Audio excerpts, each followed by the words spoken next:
لولا إذ سمعتموه قلتم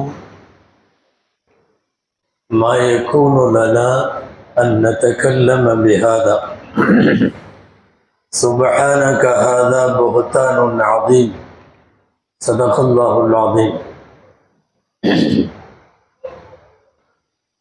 அல்லாஹ்வுடைய கிருபையால் சூரத்துல் அம்பியா நபிமார்களுடைய வரலாறுகள் குறித்த அத்தியாயமும், தொடர்ந்து சூரா ஹஜ் என்ற பெயரில் அத்தியாயமும், அதைத் தொடர்ந்து சூரா அல் முஃமினூன் என்ற பெயரிலான சூறாவும் ஓதப்பட்டு கடைசி 2 ரக்காத்துகளில் சூரா அந்நூர் தொடங்கப்பட்டிருக்கிறது. அந்நூர் சூறாவில் ஏராளமான சட்டங்கள், குறிப்பாக குடும்ப ஒழுங்குகள், சமூகம் சார்ந்த ஒழுங்குகள், இவைகளெல்லாம் பேசப்படுகிறது. இன்றைக்கு ஓதப்பட்ட சூரா நூருடைய அத்தியாயத்தில் துவக்கமாக அல்லாஹ் சொல்லக்கூடிய ஒரு செய்தி, சுமார் 1 பக்க அளவில் அதே செய்திதான் பேசப்பட்டது.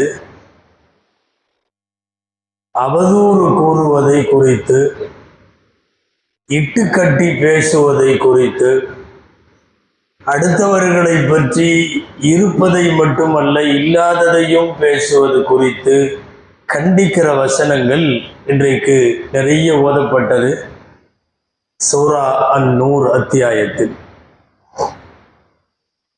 உங்களுக்கு தெரியாத ஏதாவது செய்திகள் உங்கள் காதுக்கு வருகிற போது அல்லாஹ் சொல்லுகிறான், லவ்லா இது சமயத்துமோ, ஒருவேளை எப்படி கேட்டுட்டாலும் என்ன சொல்லி இருக்கணும் நீங்க, குல்தும் மா யகூனு லனா அன் நதகல்லம பிஹாதா, இதை நான் பேச மாட்டேன், இதை நாங்கள் பேசுறதுக்கு இந்த விஷயம் தகுதி இல்லை, ஏன்னா உண்மை நிலவரம் தெரியாமல் நாம் பேசக்கூடாது அப்படின்னு சொல்லிட்டு, ஹாதா புஹ்தானுன் அதீம், இது பெரிய அவதூறு, அதனால நாங்கள் இதை பேச விரும்பலைன்னு நீங்கள் நகர்ந்திருக்கணும் அல்லவா என்று அல்லாஹ் கேட்கிறான். நீங்கள் கேள்விப்பட்டிருக்கலாம், ஆயிஷா அம்மாவை பற்றி தவறாக ஊருக்குள்ளே முனாஃபிக்குகள் என்கிற நயவஞ்சகர்கள் பேச துவங்கிய போது அல்லாஹ் இதை சொல்லுகிறான். யாரோ ஏதாவது ஒரு அவதூறை பேசுறாங்க அப்படின்னு சொன்னா நீங்க கூட சேர்ந்துக்கலாமா? நீங்க சேரக்கூடாதுல்ல, எங்களுக்கு இந்த விஷயம் தெரியாது, இதை நாங்க பேச விரும்பல, இது பெரிய அவதூறா தெரியுது அப்படின்னு ஒதுங்கத்தானே செய்ய வேண்டும் என்று அல்லாஹ் சொல்லுகிறான். அன்பிற்குரியவர்களே, அல்லாஹு தஆலா அடுத்தவர்களின் மானங்களில் தலையிடுவதை ஹராம் என்று வைத்திருக்கிறார். பச்சையா அது ஹராம். நபி ஸல்லல்லாஹு அலைஹி வஸல்லம் நம்மிடமிருந்து விடை பெறுவதற்கு முன்னால் அவர்கள் கடைசியா ஹஜ்ஜில் வச்சு பேசிய உருக்கமான சொற்பொழிவில், பொருள் பொதிந்த சொற்பொழிவில், நிறைவான அந்த உரையில் நபி ஸல்லல்லாஹு அலைஹி வஸல்லம் சொன்ன செய்தி, இன்ன திமாஅக்கும் வ அம்வாலக்கும் வ அராதக்கும் ஹராமுன் அலைக்கும், உங்களுடைய இரத்தம், உங்களுடைய காசு பணம், உங்களுடைய மானம், இவைகளெல்லாம் ஹராம். அடுத்தவர்களின் இரத்தத்தை ஓட்டுவது, கொலை செய்வது எப்படி குற்றமோ, அடுத்தவர்களின் காசை கை வைத்து எடுப்பது, திருடுவது, அபகரிப்பது எப்படி குற்றமோ, அடுத்தவர்களின் மானத்தில் தலையிடுவதும் அதே சம அளவு குற்றம். அவனை பற்றி ஏதாவது ஒரு செய்தி, அது இருக்கிற செய்தியா இருந்தா அதுக்கு பேரு புறம், கீபத் அப்படின்னு சொல்லுவோம். அது இல்லாத செய்தியாக இருந்தால் அதுக்கு பேரு இட்டுக்கட்டு, அவதூறு, அபாண்டம், பெரிய தண்டனைகள் அதற்கு உண்டு. இந்த மாதிரி விஷயங்களில் முழுமையாக நாம் நம்மை தற்காத்து கொள்ளுவது கடமை என்று சொல்லுவதுதான் சூரா அந்நூர் அத்தியாயத்தினுடைய ஆரம்ப செய்தி. பொதுவாகவே இஸ்லாமிய வரலாற்றில் பார்த்தால், நபிமார்களின் வரலாறுகளில், நல்லூர்களின் வரலாறுகளில் எல்லாத்த பற்றியும் அவதூறு சொல்றதுக்கு எப்பவும் ஒரு கூட்டம் இருக்கும். அவர்களை பற்றி, அவர்களின் குடும்பத்தை பற்றி ஏதாவது ஒரு இடத்துல இல்லைன்னு தான் பிரச்சனை. அந்த நபிக்கு யாருமே இல்லையாமா அப்படின்னா அது பெரிய ஆச்சரியம். எல்லாருக்கும் இருப்பார்கள். குறிப்பாக அவதூறுகள் பெரும்பாலும் பாலியல் ரீதியாகவே இருக்கும். அதிகமான அவதூறுகள் பாலியல் அவதூறு. இன்னைக்கு ஓதப்பட்டது ஆயிஷா அம்மா உத்தமியான, பத்தினித்தனமான, கற்பொழுக்கம் நிறைந்த, மிக ஒழுக்கமான பெண் என்று சுமார் 16 வசனங்கள் ஓதப்பட்டது. 16 வசனங்கள்.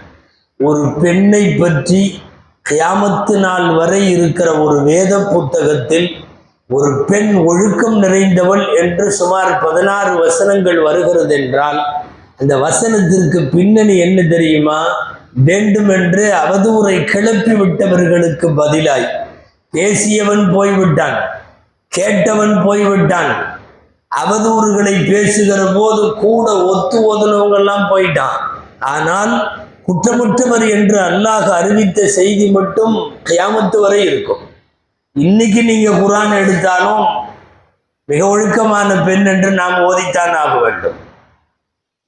ஒரு 2-3 குர்ஆனிலும் ஹதீஸிலும் வரக்கூடிய பிரபலமான அவதூறு என்ன தெரியுமா? நம்பர் 1, இந்த உலகத்தில் பெரிய அவதூறு மரியம் அலைஹிஸ்ஸலாம் விஷயத்தில் சொல்லப்பட்டது.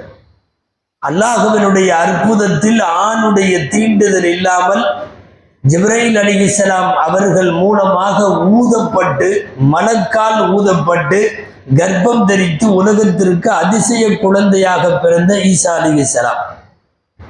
ஆனால் யூதர்கள் கட்டிய மிகப்பெரிய அவதூறு, ஆக உயர்ந்த ஒழுக்கத்தினுடைய சிகரமாக இருந்த மரியம் அம்மையாரை தவறானவர் என்று பட்டம் கட்டினான்.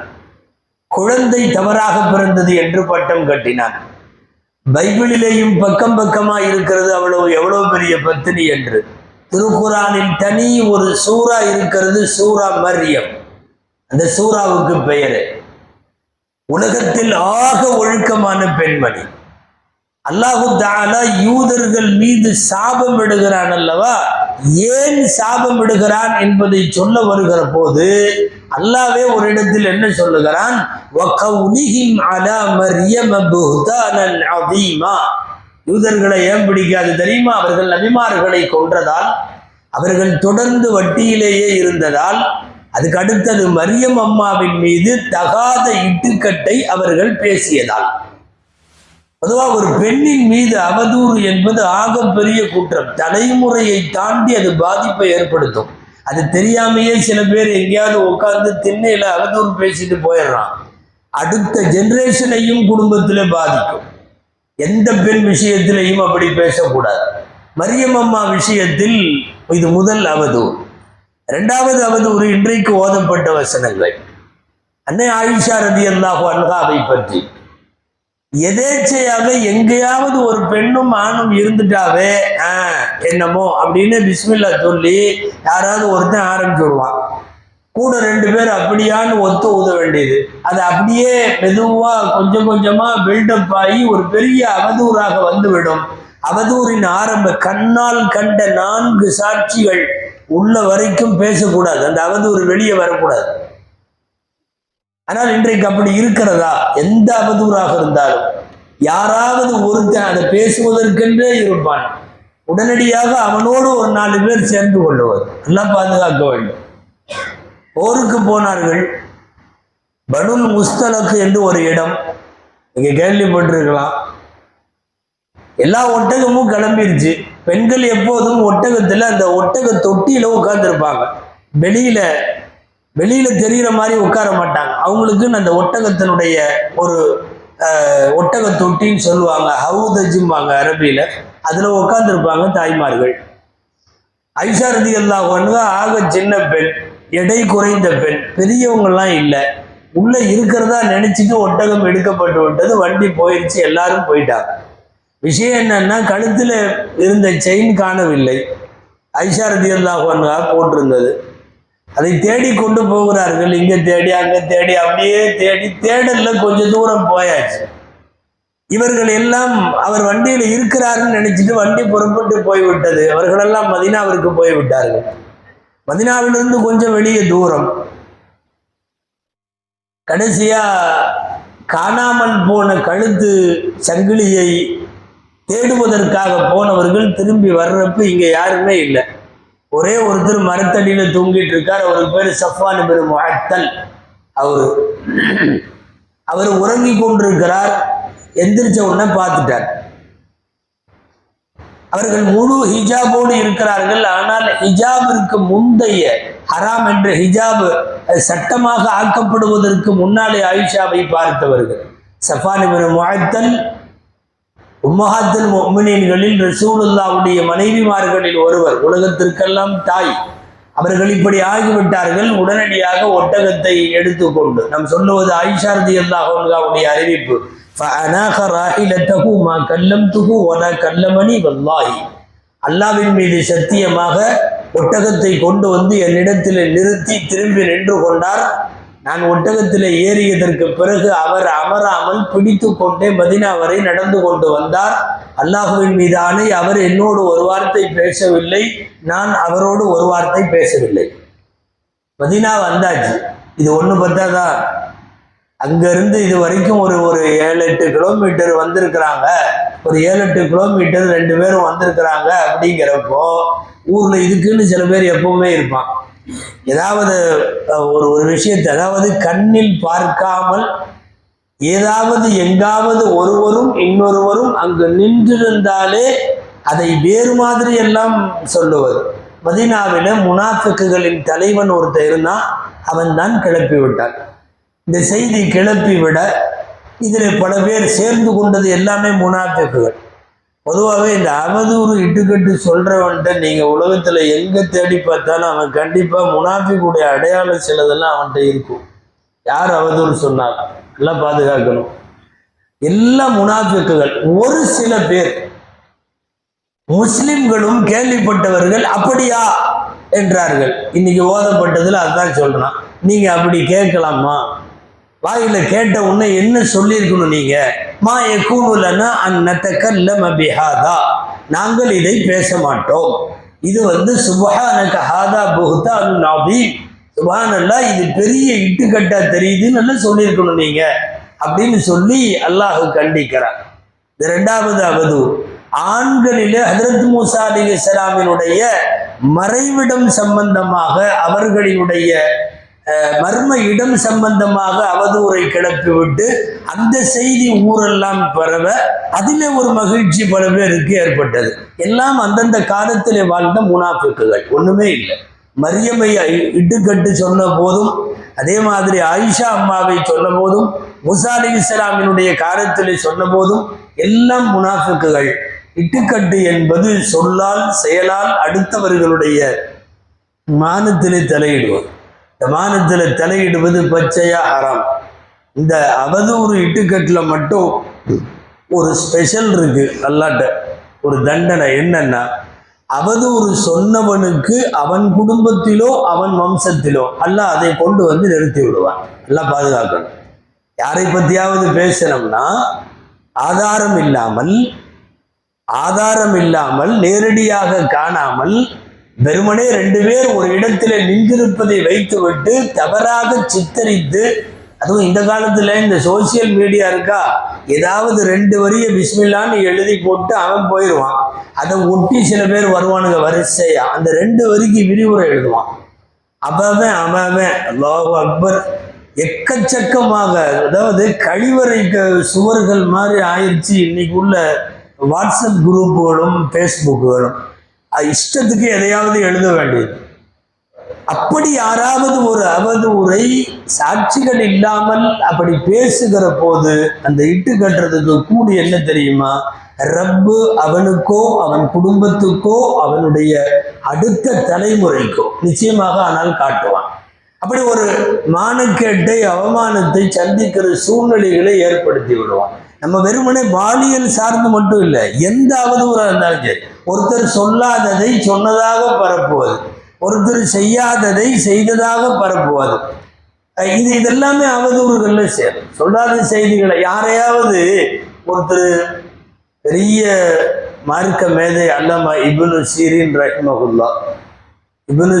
ரஹிமஹுல்லா ஒரு 2-3 நாளைக்கு முன்னாடி பயான்ல சொன்னோம். அனஸ் ரலியல்லாஹு அன்ஹு அவங்க தான் குளிப்பாட்டினாங்கன்னு சொன்னோம். நீங்கள் கவனிச்சிருக்க கூடும். அவங்க அப்போ ஜெயிலில் இருந்தாங்கன்னு சொன்னோம்.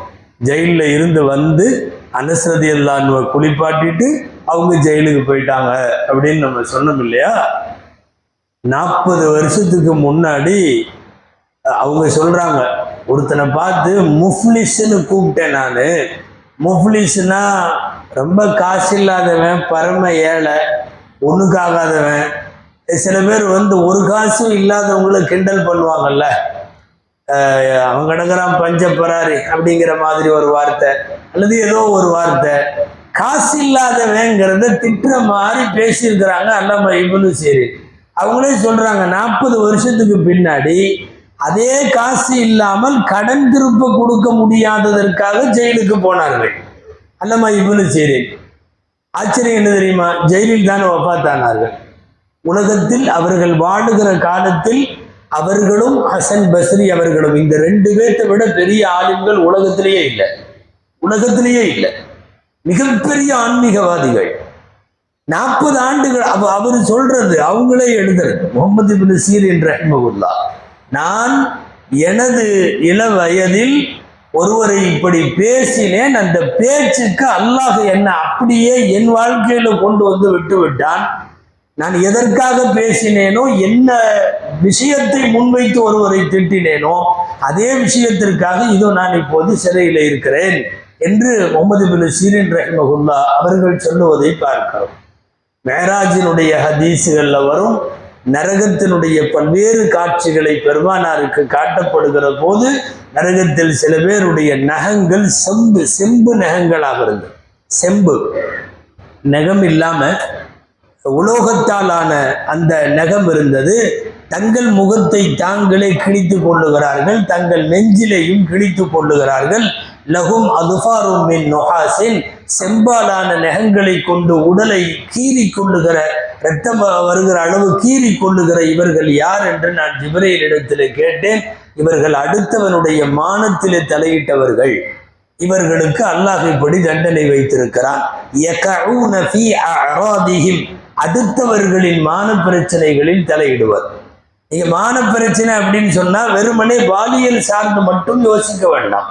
எந்த ஒருவர் சொல்லாததை சொன்னதாகவோ, செய்யாததை செய்ததாகவோ இந்த அவதூறுகளை பரப்புவதற்கு நம் பேச்சோ, நம் எழுத்தோ, நம் கருத்தோ ஒருபோதும் காரணமாகிவிடக்கூடாது. ஹதீஸ் இருக்கிறது, பிரபலமான நபிமொழி நம்ம கேள்விப்பட்டிருப்போம், இத்தகி தஅவத்தல் மதுலூம், எப்போதும் ஒரு அநீதத்தால் பாதிக்கப்படக்கூடியவனுடைய பத்துவாவை நீங்கள் பயந்து கொள்ளுங்கள். லைஸ பைனஹு வ பைனல்லாஹி ஹிஜாப், அல்லாஹ்வுக்கும் அந்த பாதிக்கப்பட்டவனின் துஆவுக்கும் இடையில திரை கிடையாது, இடையில தடை கிடையாது. யாராவது ஒருவரை பற்றி பேசுகிறோம், அவர் அல்லாஹ்விடத்திலே கையேந்துகிறார்.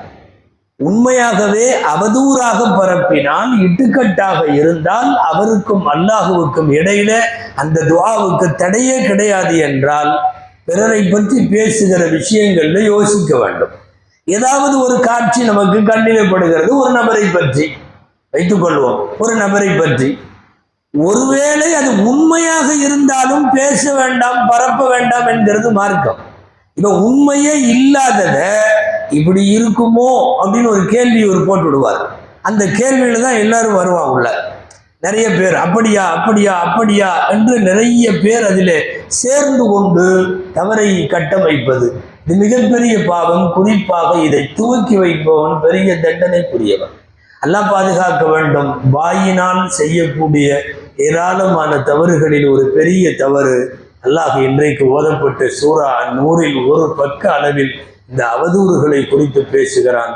அல்லாஹு ஜல்லஷானஹு தஆலா நம்மை, நம்முடைய குடும்பத்தை, சந்ததிகளை அடுத்தவர்களுடைய மானங்களில் தலையிடுவதிலே இருந்து அல்லாஹ் நம்முடைய நாவுகளையும் நம் கைகளையும் நம்முடைய உறுப்புகளையும் அல்லாஹ் பாதுகாப்பானாக. ஆமீன். ரப்பனா தகப்பல் மின்னா ஸலாத்தனா வ ஸியாமனா வ கியாமனா வ ருகூஅனா வ சுஜூதனா வ ததர்ருஅனா வ தخشعنا وتمم تقصير أعمالنا يا رب العالمين. وصل وسلم على سيدنا محمد وآله وصحبه أجمعين والحمد لله رب العالمين. صلى الله على محمد محمد صلى الله عليه وسلم صلى الله على محمد صلى الله عليه وسلم صلى الله على محمد يا ربي صل وسلم